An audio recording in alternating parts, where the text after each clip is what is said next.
Anyway, Okay, well, we're hooked up. For sure. anybody who got from our century, I'm here today with Mr. Wesley Machida. How are you, Wes? Great. How are you, Kermit? Let Good, me just good. say, let me say thank you for doing this because you help to keep us all in touch with one another in our class. Well, I tell you, for me, it's really fascinating. I mean, there are people I probably never exchanged 3 words with in high school Oh, that I've sat down with and learned, like, wow, I would have been much better off if I had known this person then. and I totally agree because I've been pretty much out of touch with, everyone in the class. And actually, the 50th reunion was the first one I attended Of all of them, of all of them. wow. So, I pretty much kept to myself, But unfortunately, all these years, but I've learned over time that, you know, when you entrench yourself in work and family, everything else becomes somewhat difficult, but that's no excuse. yeah. But But I do now, remember before I left Hawaii in '09, we'd get together for lunches here and there, and that was kind of fun. oh yeah, But it was a smaller circle, so we're not hearing all the news. hmm, That's why for me, maintaining these chats on our class website gives everybody the chance to kind of, you know, uh keep catch up up. with, yeah, catch Yeah. up with what everyone is doing. You know what surprises me too is some of the people I've sat down with and talked to, their circle of friends will contact me after and go, wow, I knew that person like, you know, really close in high school. And I found out 4 or 5 things I never knew about that person. I know, So, I know. Well, you have to do it now while we can still remember some of those things. Because as time exactly. goes on, it gets more difficult to remember what happened long ago. Well, and Doug Panay gave me a perspective that I had not thought of, but is very solid is that these little recordings can be something useful for a classmate and their family in the future. I agree. I totally agree. So yeah, I because that mean, memory anything thing, you technology really helps the memory part. Yeah. yeah, that's true. That's why I gotta gotta try and read every day if possible. That that helps me anyway. I'm not sure about others, but it helps me. Oh, it's and we got to be prepared. Um, Sad thought, but like with brother Taylor Kaina, Mm, you never know at what age something's gonna change your lifestyle and impact your life to where it's totally different. right. I I mean, mean, yeah, it's look at what happened today. Like I said before, my thoughts and prayers are with Minneapolis, victims and their families, and anything can happen.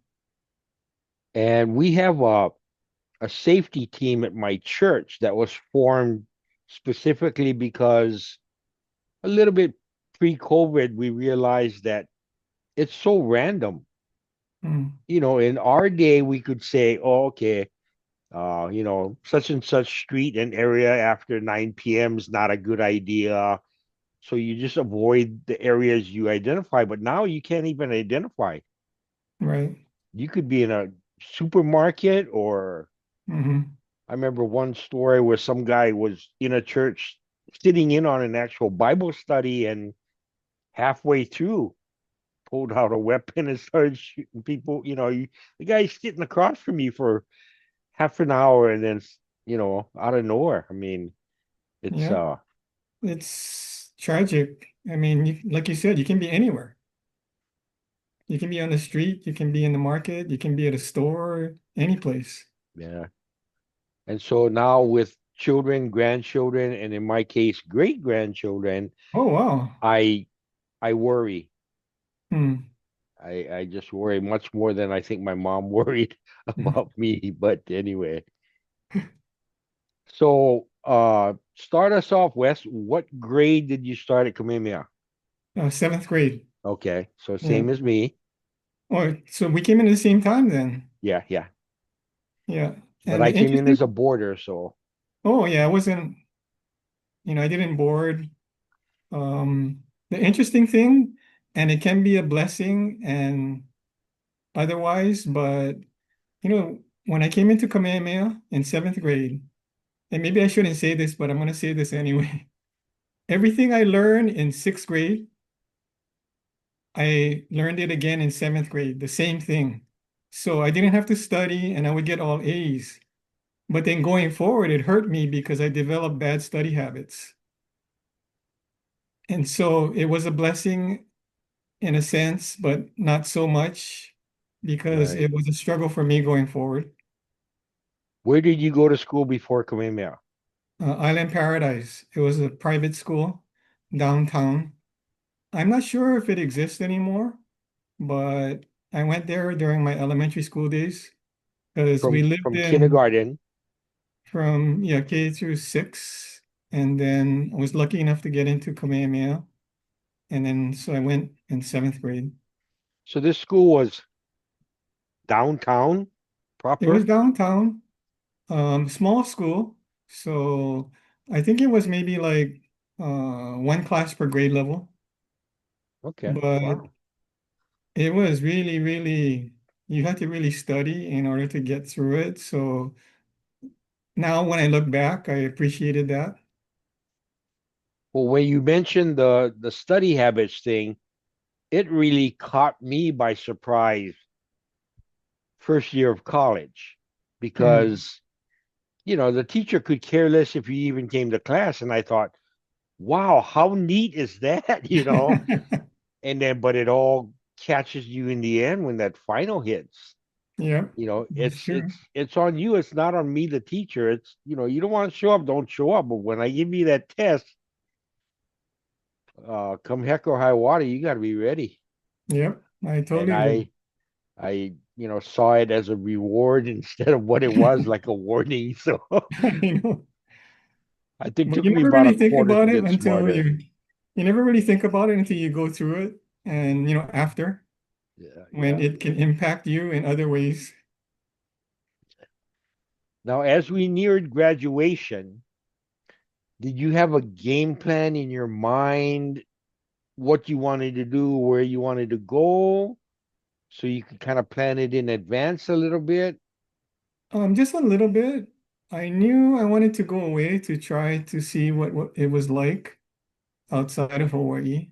Okay. So I did do that. So I went to Pacific University in Oregon, Hmm. and it was a really good experience for me because I had a roommate that was from Helena, Montana. And I went home with him for Thanksgiving. And, it's the first time, going to the middle of the US and seeing something different than what I experienced in Hawaii. And, got to ride horses and, do a lot of the things that Wow. I never did in Hawaii. So it was a really great experience. I really had a terrific roommate. And you And went the very first year right after graduation. right after graduation, I went there. Okay. I guess And because I had an opportunity or two to go to Pacific's luau because we heard so much about how grand it was. right.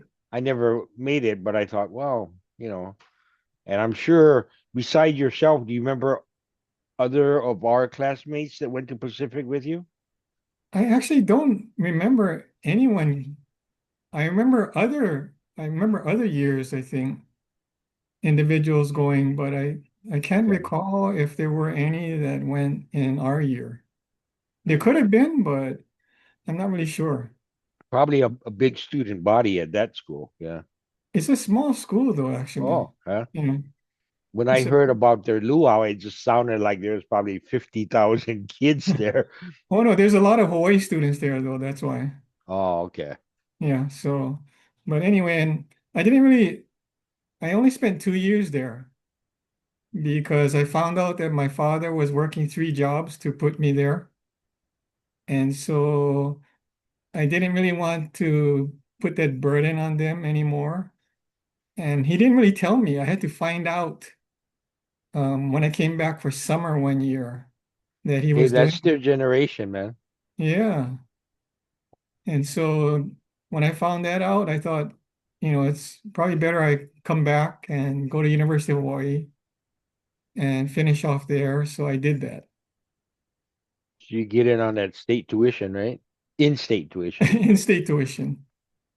And, I was blessed enough that actually the best thing about coming back was the best thing happened in my lifetime. And that is when I met my wife. Otherwise, I wouldn't have met her if I didn't come back, actually. Okay, so you met her very early while going to college still. Yes. And actually, I met her because my uncle used to work at Aloha Airlines. And I have to say that he got me a job there. He was a mechanic for Aloha Airlines way back when in the late 70s. And so I got a part-time job working as a ramp service person. And the hours were, if you can believe this is like in 1980 or so. I made $15 an hour back in Wow. 1980, 81, and got paid. If it was a holiday, we would get double time and a half. Holy moly. And my hours were from midnight to 4 a.m. So I worked part-time. And we used to service, although we used to contract their services out to Korean Airlines, China Airlines, some of the foreign carriers. So they used to have flights, around that time period coming in or going out. And then we used to handle their luggage. And then when it wasn't busy, then we used to clean planes, the Aloha Airlines planes. Wow. But it was through a friend that I was working at Aloha Airlines that I got a chance to meet my wife, actually. So it was a blessing for me to come back and work at Aloha. And I have Did to say she to work this, for Aloha also? no, actually, one of my friends who was working with me at Aloha, we got together with his friends, a group of girls, and she was one of them. And so that's how I met her. And then she was also going to UH at the time, albeit she's 3 years younger than me, but we were going to UH at the same time. And then right Oh. after college, we got married.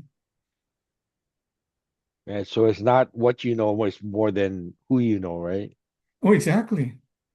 I mean, that goes for not only with respect for personal situations, but also for work situations as well, too. Especially in Hawaii, I think, maybe a little bit more so than mainland places. I could be wrong. No, I believe so. So you finished up and graduated from UH? I finished up and I graduated from UH. The interesting thing is that I tried to do a dual major, but it was in different, they wouldn't allow me to do that because it was in different schools within the university. What were the So, two majors? um, I have a bachelor's of arts in economics at UH, but then since I couldn't go to the business college at the same time, then I went to Chaminade instead. And then at the same time, I went to UH. And then so I got my bachelor's of business administration and accounting from Chaminade and my bachelor of arts in economics from UH. So I graduated in 81 or so and 82. Okay, you figured out that little hole in the fence, huh, Wes, Tried to back then, to but make it work, right? yeah, to make it work. And since, I knew that we were going to get married, we got married in 1983. So I wanted to make sure that I had something well enough so that we could establish, our family and so forth. So let me ask you this. Did you choose your two courses because of the end result and not necessarily because you thought you would enjoy it, or you were really good at it and you knew you would enjoy it, so you chose those? It was more the end result. it's something that I wanted to make sure that I could provide for our wife, and then if we had a family, then our family. Yeah. And so it was more that than anything else. I'm not sure whether I thought that I would totally enjoy it because I never knew enough about it to know whether I would enjoy it or not. But Until I you knew, graduated college, of course. yeah, I math was always my best subject though. I gotta say that. So it probably fit as best for me as possible. I don't know if you happened to catch last week. I did one of these with Walter Rosehill. I saw briefly about it. His older sister ended up marrying Mr. Maresca. Oh wow. You remember him, the math Was he teacher? the gymnastics coach No, or no, the math. math? He wasn't a gymnastics coach too. No. It's possible. I didn't know too much about gymnastics in No, I high could be school. wrong, but I mean anyway. I think he was a basketball coach. Oh, basketball coach. I know Yeah. that Mr. Hurd was the basketball coach. You remember Mr. Hurd? He was a math teacher. Dean, I think his name was Dean Hurd, and he was Oh, pretty okay. tall. That rings a bell. Yeah. Yeah, so I remember I had him as a math teacher. Okay. And I want to I know he was a say, basketball coach too, though. could very easily have been. Yeah. Yeah. Didn't follow the staff too closely beyond whether I could get through their class or not. Well, we connected through your Browns driving school when my daughter took lessons from you, right? Yeah. Hey, how is she? She's good. She's I don't know if I told you, right? She's a pharmacist. Might you might have mentioned it. Yeah. Yeah, so she got her doctor of pharmacy from USC. She got her bachelor's and her doctor from USC. So she spent 8 years up there All right. in California. And But she is living life in Hawaii now. she's in Hawaii. She actually just moved from Kapilani Medical Center to CVS now. So she has Okay. better hours now. And But the throughout her, interesting thing, I'm go sorry. ahead. Go No, ahead. go ahead. I was going to say, and hopefully throughout her driving career, she's done okay. She's done very well. You taught her well. Okay. Okay. Just like just like my dad taught me to drive, and maybe I shouldn't say this, but I'm going to say it anyway. He taught me to drive when I was 12 years old, so that when I turned 15, I was able to get my license on that day, take the driver's test, because I took the written test and the driver's test on the same day, like in the morning and afternoon. Wow. And then so I got my license, and then I got a car, and it was popular by the some of the people that lived near me.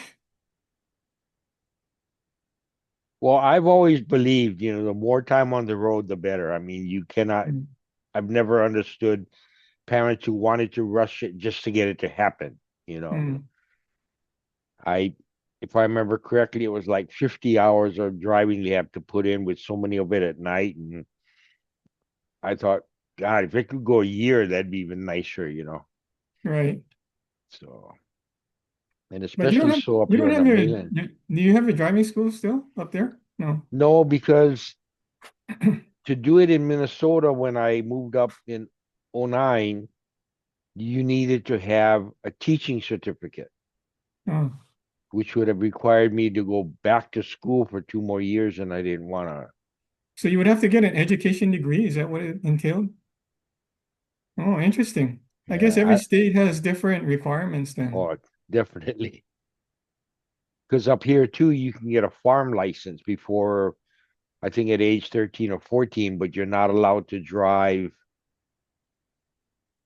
on the freeway or something like that, Hmm. just because, you're supposedly needed as a worker. So you got to take the truck, go get stuff or whatever. You had to be kind of on farm business.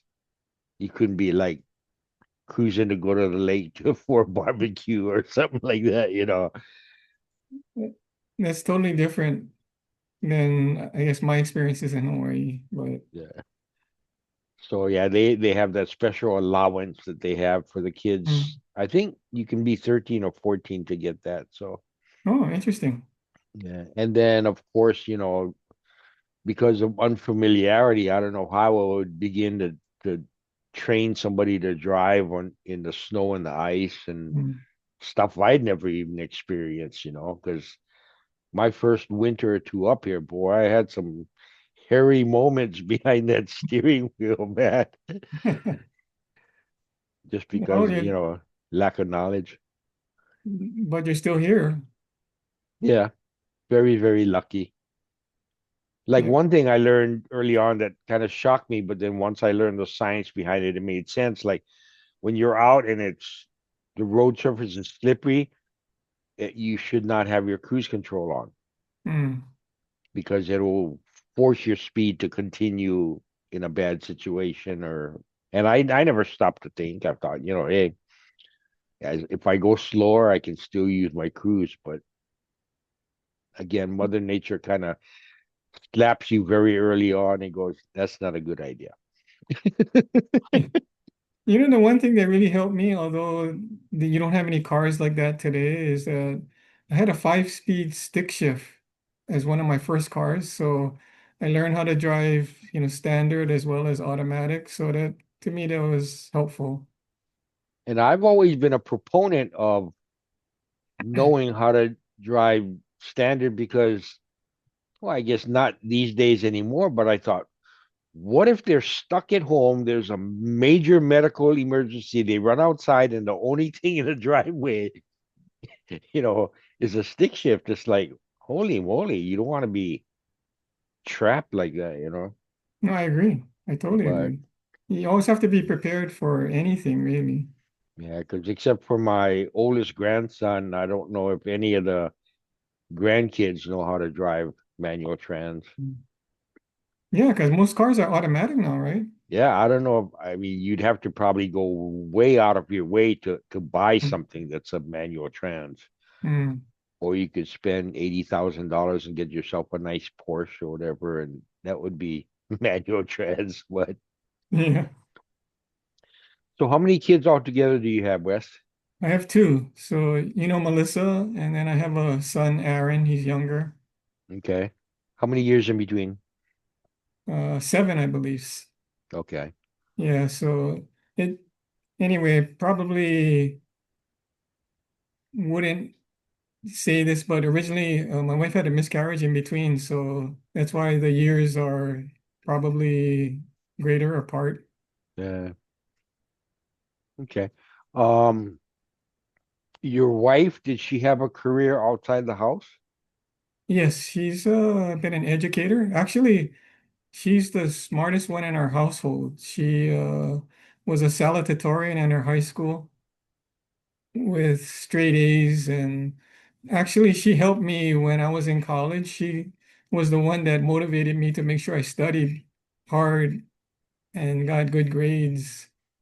Where did she go to high school? Yeah, high school. Okay. Yeah. A few of our classmates have went there before. Well, I guess the only ones that would have been maybe if they came in ninth grade or oh no, if they came in 10th or 11th grade, I guess. Because I know a couple have mentioned that they Or did had they go to I intermediate or something? yeah, and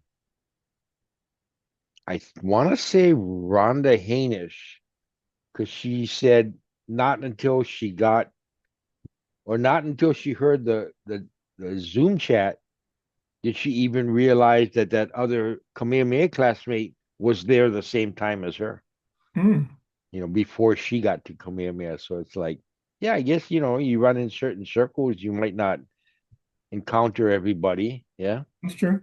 or even know they exist. So, Hmm. any grandchildren for you yet? No, none for me yet. Okay. Gotta cross my fingers on that one.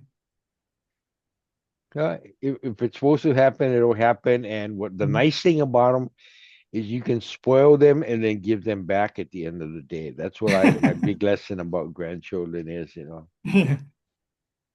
get them spoiled, let them do what they want, give them lots of sugar, and then take them home. Well, you got great grandchildren too, right? You mentioned. Yeah, I got two now. One was Yeah. born on April 15th of 25. He's the second one. and the first one just turned 3, the little Oh, girl. So congratulations. it it's a weird title to answer to. I feel like at being 68, but then at the same time, some of our classmates I know were grandparents much earlier than I was. So then it's Mm, like, you have to answer that grandma or grandpa title when yeah, you're maybe in your 40s or whatever. I don't know. yeah, that So would be unusual. I mean, that would seem unusual, but it happens. it's all a matter of math. Yeah, that's true. Well, beyond math too. Exactly. So after graduating college, then what's the first actual real job? And by real job, I mean not McDonald's or Mm. Foodland. What's the first real job you had? Probably at the CPA firm. It was called at the time Pete Marwick Mitchell and Company. Now it's known as KPMG. Okay. But I worked in the tax department there for maybe about a year or so, and then got picked up after that by another CPA firm, Arthur Young and Company, That and sounds familiar. it's now known as Ernst and Young or Okay. EY. But interestingly enough, I just went to we have a monthly alumni luncheon at Jabsum. So I just went and saw a lot of the people that I used to work with before there. But it's a monthly luncheon. I've attended maybe several of them, but it's good to keep, like you say, keep people together and see how they're doing. Well, and networking is always nice when it comes to opportunities. So Right. And so I worked there for a couple of years at Arthur Young and then came to the state thereafter. So I worked at the Department of Accounting and General Services for, I want to say about 4 years or 5 years or so.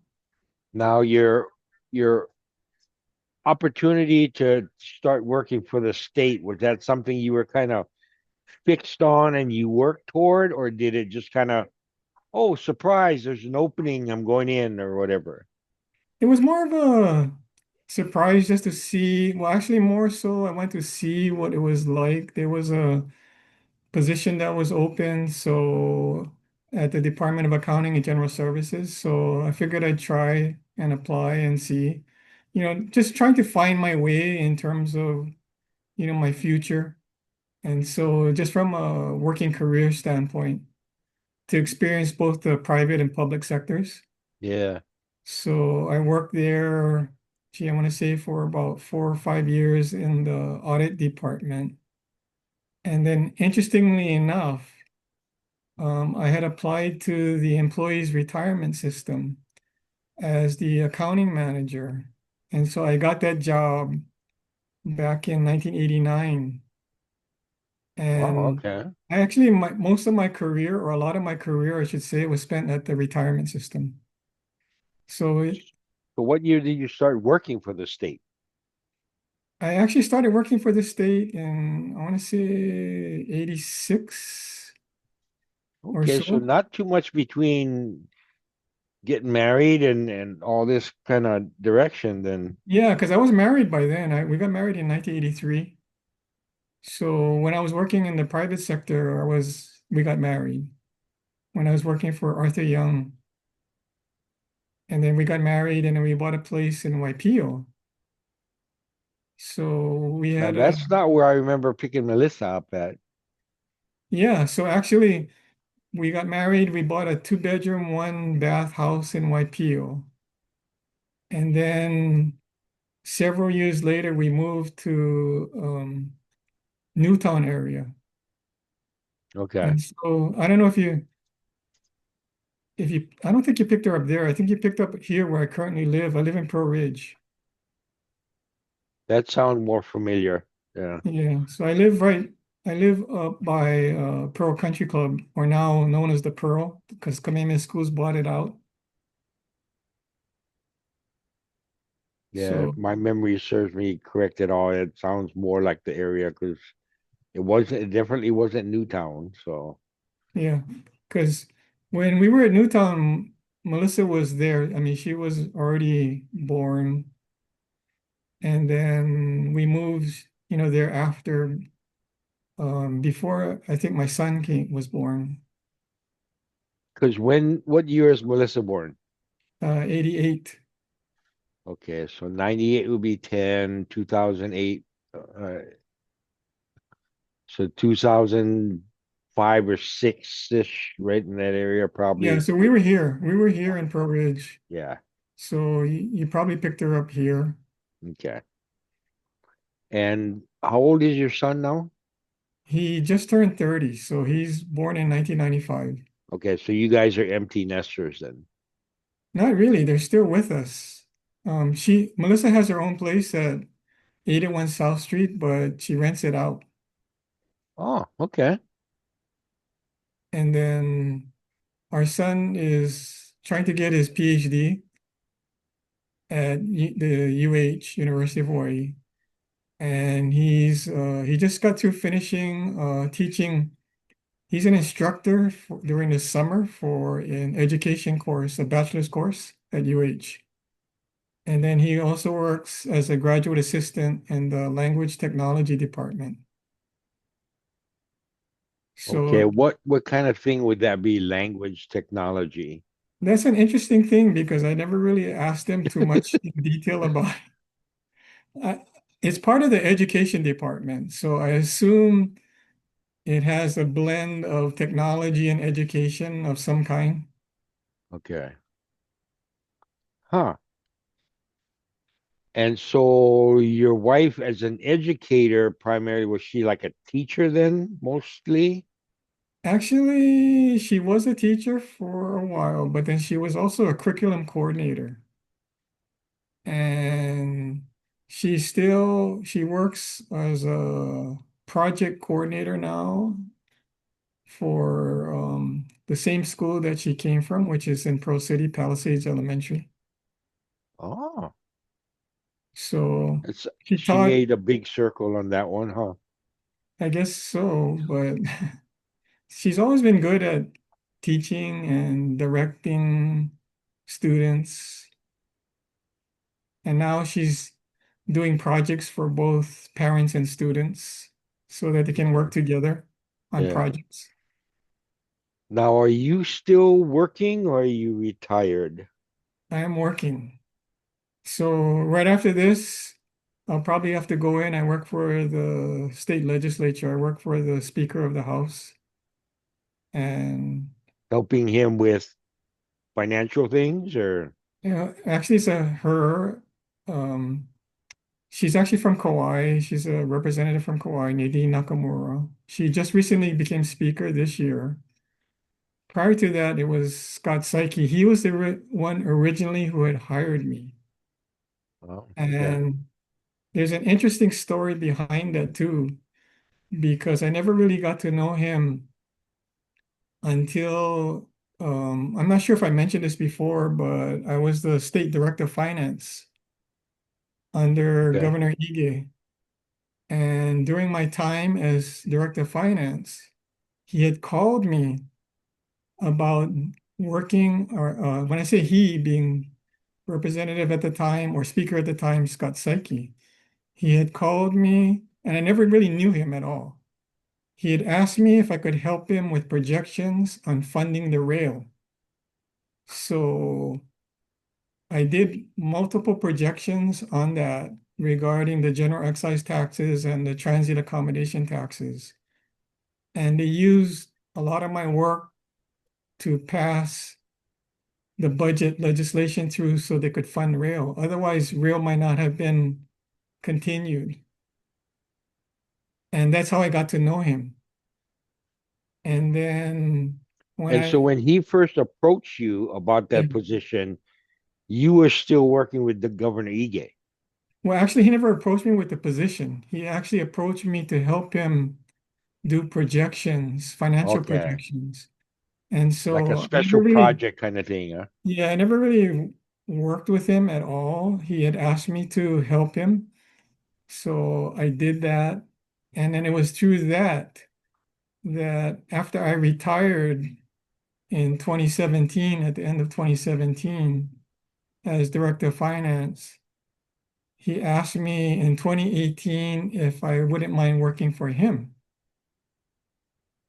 And so that's how I actually got connected to the legislature in terms of the work. Because my intention was to retire and do other things. I think my intention was actually to retire before I turned 60, and I missed it by 1 week. So, but in any event, that's how I got to know him, and then that's how I got to work for him thereafter.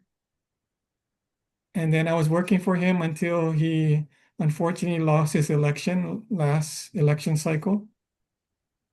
And then that's why you have the new speaker. And then she asked me if I could stay to help them. So I did, I'm doing that. But I work part-time only.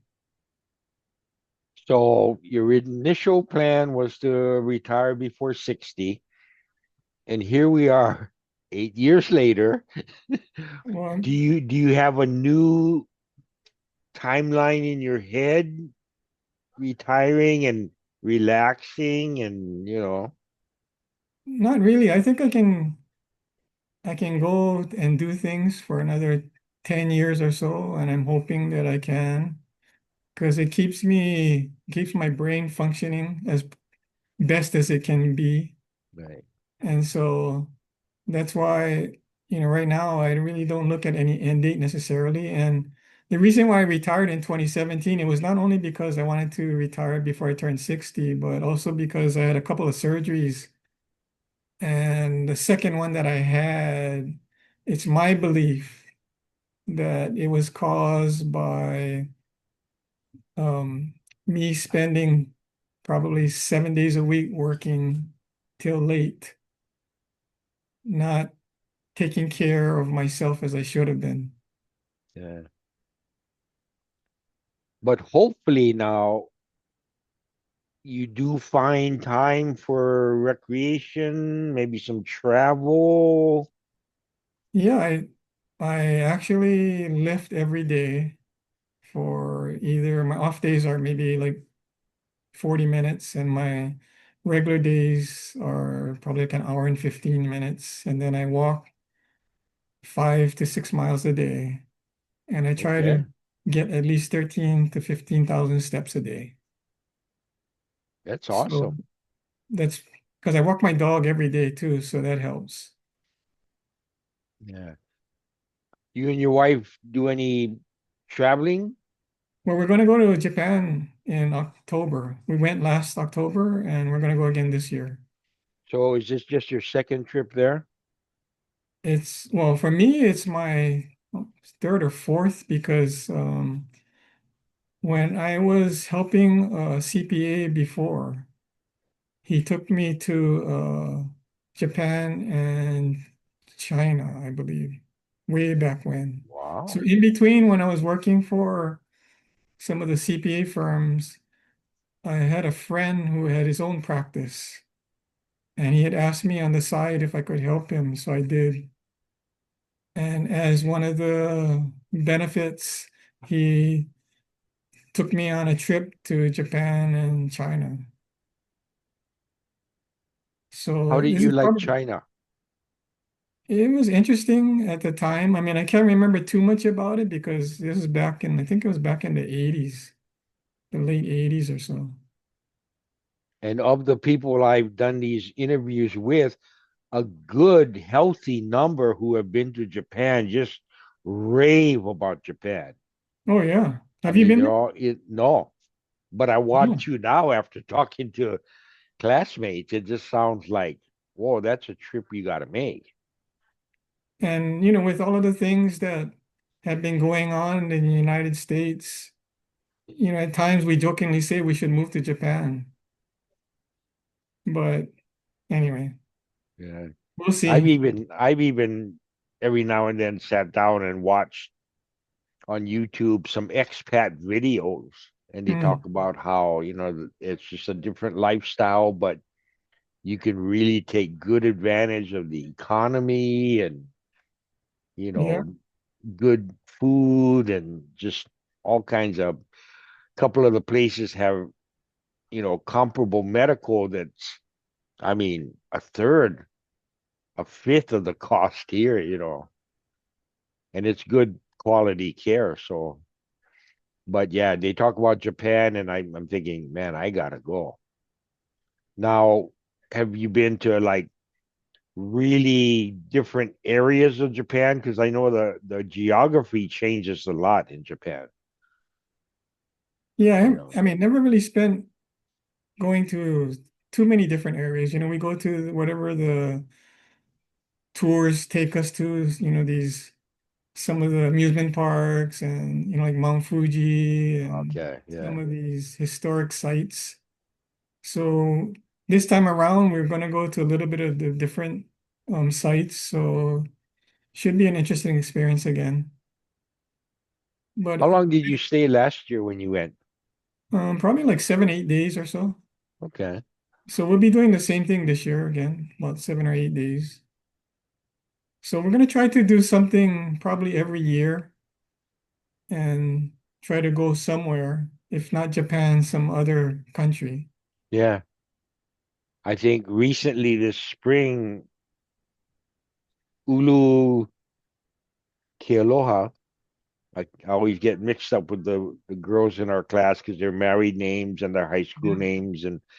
But she and I think Marilyn went to Korea, Oh, I want to say, but yeah, pictures I saw from that trip would look really great. And then we just finished up this past weekend. Our class had whoever, open invitation. People were on Kauai for the weekend. right. So that looked like a lot of fun. Yeah, I saw the pictures. Really nice. I think was it Greg that took a lot of the pictures, Greg Frio? Yeah. So I told him, I said that's almost a reason to make me wish I still lived there. But the general economy in Hawaii is like Hmm. Well, it's the highest cost of living in the United States, so wow. But I hear places like California aren't too far behind, but it's true. All of the big, New York, I think, and probably Chicago, some of the big cities. yeah. But yeah, it's been anyway. But I have no complaints. Have you by chance gotten to Europe or any place like that? Australia? No, not really. But maybe that's something that we'll think about. Maybe like Europe, someplace in Europe. Because I know her brother has traveled a lot recently, all over the place. So Yeah. I guess she gets excited when she hears about some of his ventures. So both of you still working, but hopefully, like since you're working part time, makes it a little bit easier. Kai Wahinui is still working full time. Wow. So I always bug him about you know, when is he gonna pull the trigger and cut down at least, if not retire. But I mean he's been at Gonzaga for I think since graduation. Oh yeah. Oh, he works at He's the university, Gonzaga University. Oh, interesting. he kind of worked his way up and was doing I don't know how he would have been in it, but he was like in at the ground level for all the computer stuff, back in early mid 80s before we even really had computers. So he was working on, some of the, I mean, ancient pieces of equipment. And now he just kind of is, I don't know, I call him the head of the world because he runs everything. He's been there so long. Wow. He's outlasted, school presidents and staff. Wow. I told him, wow, they're just going to change the name to Wahinui University one of these days. Probably, or at least have a department named after him or something within the school. Yeah. Well, I forgot But to mention, but I also keep busy. I am a board member on this health benefits board for the state and county employees. oh, So that okay. keeps me busy. It just reminded me because yesterday we had a board meeting from 9 to 12 in the morning. And so we have a lot of, it keeps me busy. We have four committees and a regular board meeting. So it takes up a lot of time as well, too. Well, it seems like after you had been in it long enough and your knowledge base was big enough, it seemed like people just were kind of tugging on you and have you kind of in a broader base as far as what you do with your time, yeah. Yeah, because actually I've been really blessed since probably since the late 80s. I've never had to look for a job, actually. And the thing about it too is that, I met a lot of good people, and I would have to give a shout out to my boss at retirement system, David Shimabukuro, because he's the one that really established and set me up. He actually retired because he wanted me to become the administrator for the retirement system. Interestingly, I had gotten somebody else from the health benefits system asked me to apply to be the administrator there. And I had gotten the job and I was still at the retirement system as the assistant administrator. But when I told David, he was the administrator at the time, he said, don't take the job. I said, but I told him that, I would take it. And he said, don't take it. Tell him that you are not taking it because I'm going to retire and then I want you to become the administrator. So it was because of him that actually, I was able to become the administrator of the retirement system. And we're talking about a $22 billion fund right now. Back then, when I was running it, it was maybe like 16 billion or so, 17 billion.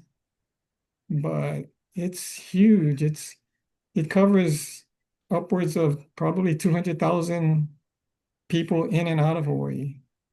Now with funds at that level, did you have sleepless nights at times? Well, a lot of sleepless nights. And in fact, I volunteer to do presentations and talk to people about their retirement.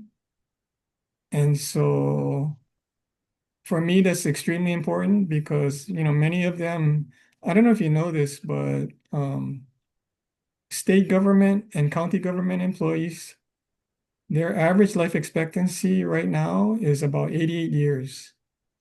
And female teachers and professors have the longest life expectancy of 93 years on average. Wow. And so, with that kind of life expectancy on average, retirement becomes important for them in terms of resources to make sure that, they have a comfortable life during those retirement years. And so for me personally, that's why I do anybody that asks me to do a presentation for them on retirement, I'll do it. I give out my phone number and people will call me about it. And so I talk to them probably weekly. I get calls about the retirement system, what they should do, and so forth. And then now that I sit on the health benefit side of it, I can speak to both the pension and the health benefits. And yeah, and I'm discovering that already at 68, those issues are uh very important. Well, yeah, especially, with Medicare and And making, to me it was a confusing mess when I was shopping it initially. mhm. I mean, just because not being in that world of, benefits and budget, it's like how do you how do you measure them against each other? It's like apples and guavas. I mean, it's like wow. So I went and there was a guy from our church and he does that as his job. He'll sit there, you sit down and you tell him what do you want to have happen, and he'll find the supplemental plan that'll really kind of, you know, give you what you want. No, exactly, with minimizing your costs. And so for me, that's extremely important. So that's why I try to help as many people as as they want me to. So I continue to do that. Will continue to do that as long as I'm able to. But that actually brings me a lot of joy knowing that if I can help people and they live a better life or comfortable life during their retirement years. Oh, that's good. Yeah, that's a reward that you can't even measure. Oh yeah, you can. And Now, between high school and let's say early 90s, because you mentioned giving the presentations and stuff, have you always been kind of comfortable in front of a group speaking? generally, I mean, sometimes I don't like it, but generally speaking, I am okay and comfortable with it because, even as administrator or assistant administrator for different departments, state, I had to testify in front of the legislature. And so Wow. you learn pretty quickly how to handle yourself because you get all kinds of questions and statements that are not necessarily welcoming at times. I don't know if you look up my name on the, like Google or internet, one of the first articles that you'll see is when I first became state director of finance. 2 weeks after that, I had to testify before It's the just a little loud. House Finance Committee. And what was written in the paper, and I think it was in like the headlines of the business section, said the finance chair told me at the time, "Don't waste my time." And so that was quoted, or something to that effect was quoted. And to this day, I think it pops up if you Google my name as one of the things that you'll see. So I had to learn pretty quickly how to handle myself doing these testimonies and being able to be pretty quick with answering questions. And so it helped me to, be more comfortable with doing presentations and talking to individuals when I needed to. And I know it's probably on a different level, but when you watch the national footage of people testifying in front of Senate Congress. committees and stuff, I mean, you Yeah. talk about pressure, man. Oh, yeah. But, I have to say, I was thankful for, Governor Ige.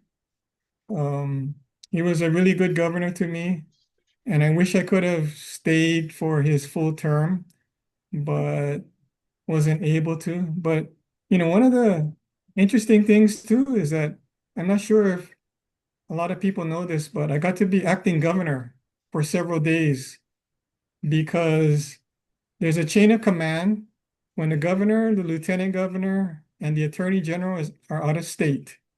Then the director of finance is fourth in line and will become the Oh, acting governor. So I got to be experienced being governor for several days back in 2016. that's like that. I don't even know what it's on. Kiefer Sutherland was, what do they Hmm. call it? Designated survivor or whatever. When you're number four on the list, it gets to be like, wow. I mean, did you have to sit in the office and actually conduct business? And Well, I signed administrative things. I did a proclamation as well too. I issued a proclamation, um, and then did a lot of administrative work. But luckily, there wasn't emergencies that had occurred, so that was helpful. yeah, and you probably may not have had time to quickly write up the Wesley Machida Stadium at the university Oh or no. But one of the things that was interesting enough, during Governor Egan's time was that I don't know if you heard, but they're doing the renovation of the stadium now. yeah. Uh-huh. Yeah, Yellow Stadium. But back in 2016, there was also a proposal to do the renovation of the stadium. And he had asked me to take a look at that proposal. And when I did, I told him, I said, this is going to be a significant cost to the state, and there's going to be a lot of cost overruns. The proposal wasn't, to me, financially sufficient enough to move forward with.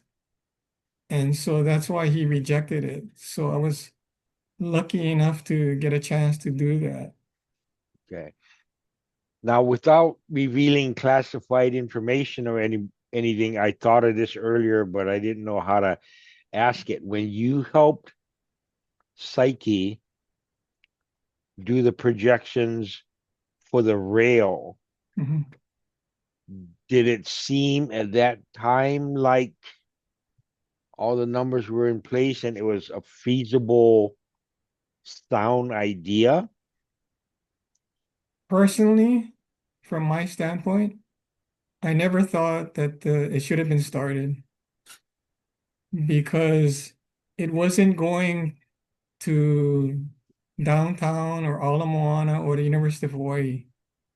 And without that kind of planning, if it's just going from Kapolei to the stadium, I didn't think that was a sufficient route to start something. And I knew that there were going to be significant cost overruns. And funny you should mention that because I got appointed to the Heart Board, which oversees the rail operations and construction of rail.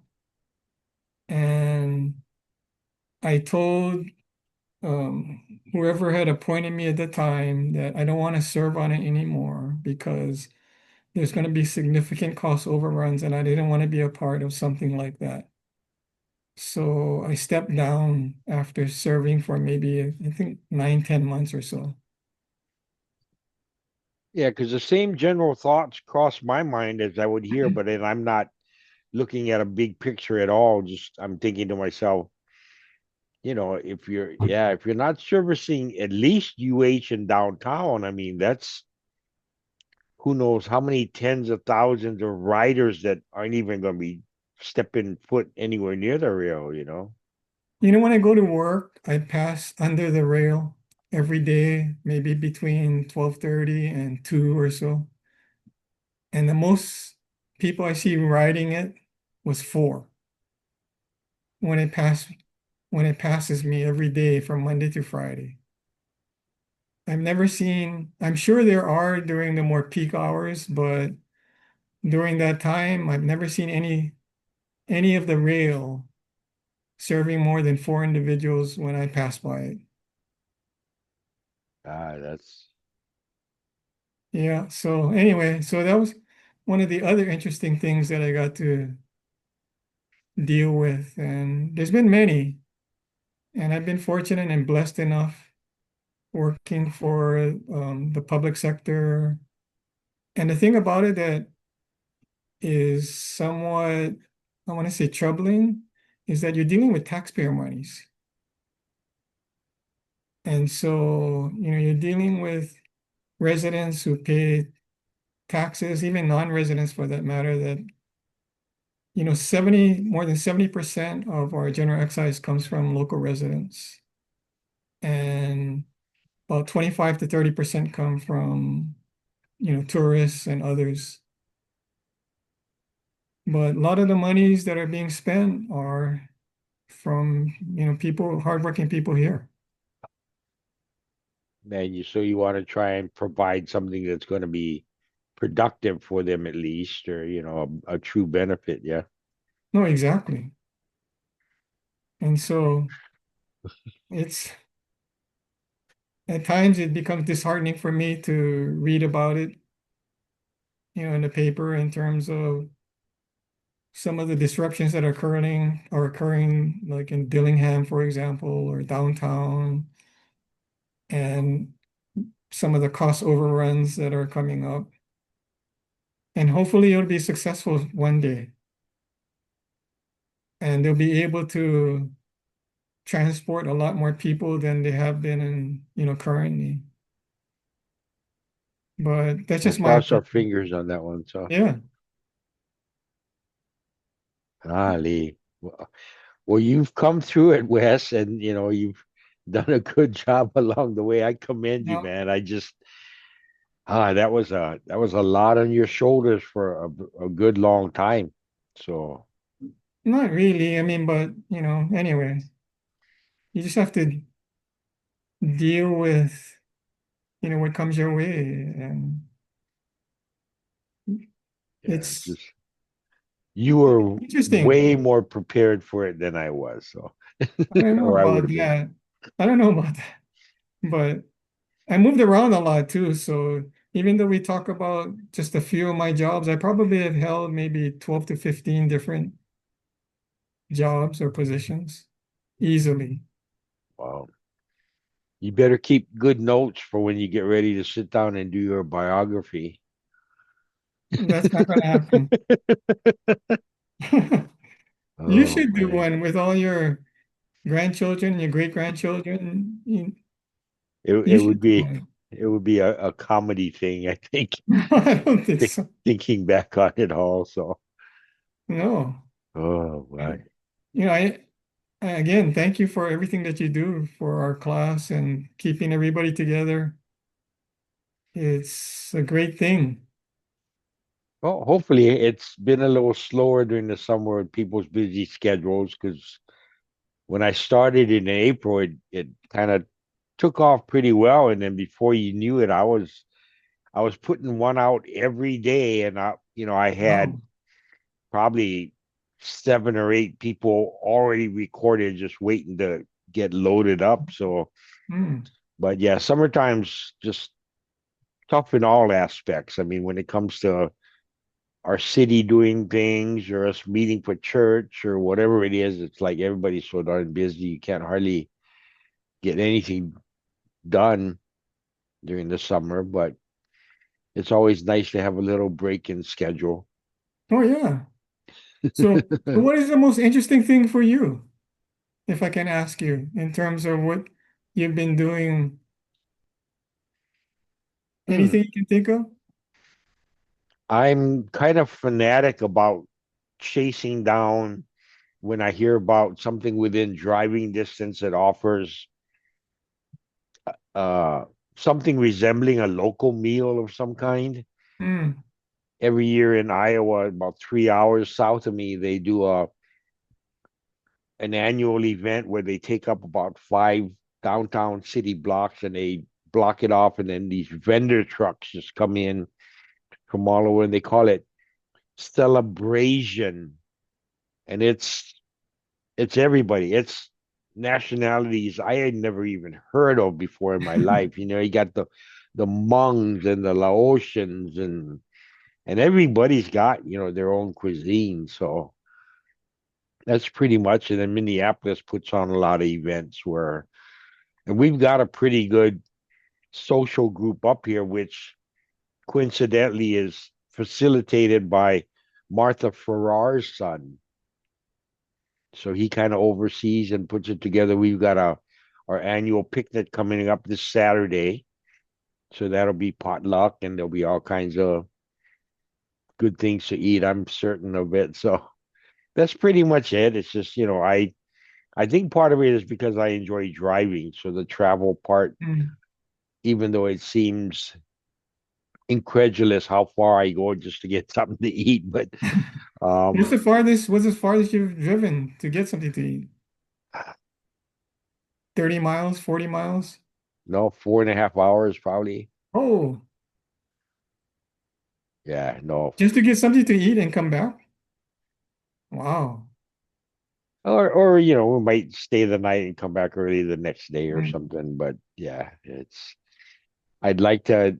There's a pretty sizable local people group out of Chicago and they have some pretty good events that I think in the next upcoming year it'd be nice to uh, attend and see exactly what they've got and how they're doing things. So So what's the one meal you miss from Hawaii that you would like to have more often than you have been? actually, it's not that difficult to make when I do miss it, but one of my favorites on my list is meat Jun. Hmm. And especially so since I learned on the mainland that that's not a Korean dish. That's a Hawaii Korean dish. Oh, I didn't realize that. Yeah, you go to a Korean restaurant up here, they look at you like, what are you talking about? So, and then I think my number one that's a little harder or less access to is dinaguan, the Filipino chocolate meat. They refer to it as it's the intestines cooked in the blood and Oh, there's pork in there. Yeah, it's one of those things where most of my grandkids, at least, when they found out what the ingredients were, they used to love it up to that point, and then they I all of a sudden know. stopped eating it. I know it doesn't sound too appetizing. Yeah. Well, I grew up. I mean, every single neighbor we had on Molokai was Filipino, so I mean, I grew up eating that more than anything else. So, So you grew up in Molokai? Because my mom also grew up in Molokai, what's her maiden name? Canada, but they moved to Hawaii. Um, I think when she was in grade school or shortly thereafter, because she eventually graduated from McKinley High Okay. School. But I know that she was born and raised on Molokai for a while. She was the youngest of nine siblings. Would that So have been Kaneda? yes, Canada? yeah, Okay. with a D, not a T. But That yeah, was like either she that was, seventh or eighth grade. We had that social studies teacher. Wasn't her last name Canada? yes, Yeah, I remember her. yeah, I remember her too. But and it's interesting too because my mom loved the Minnesota Vikings. That was her favorite team. Oh, Yeah. yeah, And it's definitely a small world when it comes to coincidences and things you learn after the fact that you kind of go, wow, that's weird how that ended up that way. no, exactly. And interestingly enough, for today is actually my dad's birthday. So honor him today. It's a special day, but I mean, he passed a while ago, maybe 16 years ago or so, but well, actually, it's 19 years ago. Sorry, he Wow. passed away. But hey, they're gone but not forgotten. Yep, that's true. I didn't Awesome. realize that until, like when we scheduled this, I was going, hey, wait a minute, it's my dad's birthday. Yeah, sometimes things overlap, and if you don't take a closer look, you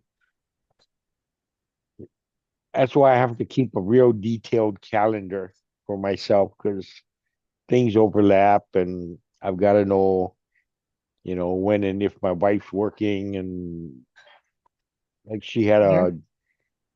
they wanted to set up a medical appointment for her in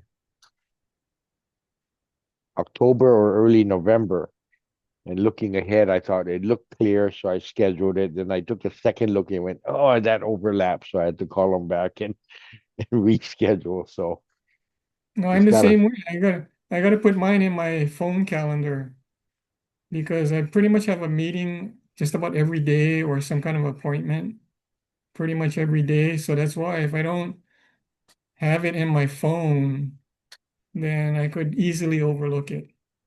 And see, one of the challenges I have too is I never really have a solid grasp of what day of the week it is.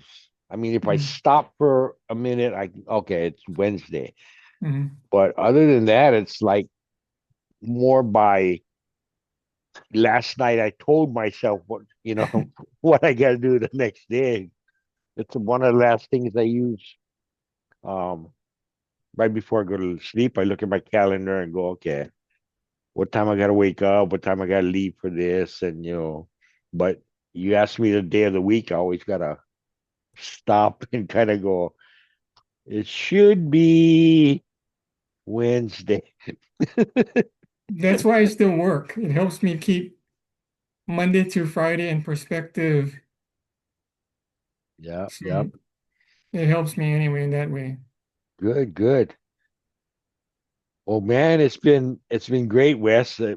I'm sure everybody found out lots of things that they Well, may have known or not known. So I hope everybody's doing well. That's the main thing. yeah, health is real high on everybody's list these days. So And good. if there's anybody out there in our class that had worked for state or county government that's still working, I'd be happy to talk to them about their benefits if they need to. That's awesome. Is there an easy way to give them a way to reach you, Wes? Well, my phone is, the 808-722-6514. Okay, and So you maybe can I'll either text or when I call post me. the video, I'll maybe put that down in the comments so it's in writing for people. And that's fine. And even if they have children or relatives that are working for the state or the county that need information about their pension and health benefits, they can text or call me too. Fantastic. Okay, well, good luck with your part-time hours you're putting in this afternoon. Thanks. Safe travels, Best my to you, man. friend. Ahui ho. Aloha, Wes. Hello.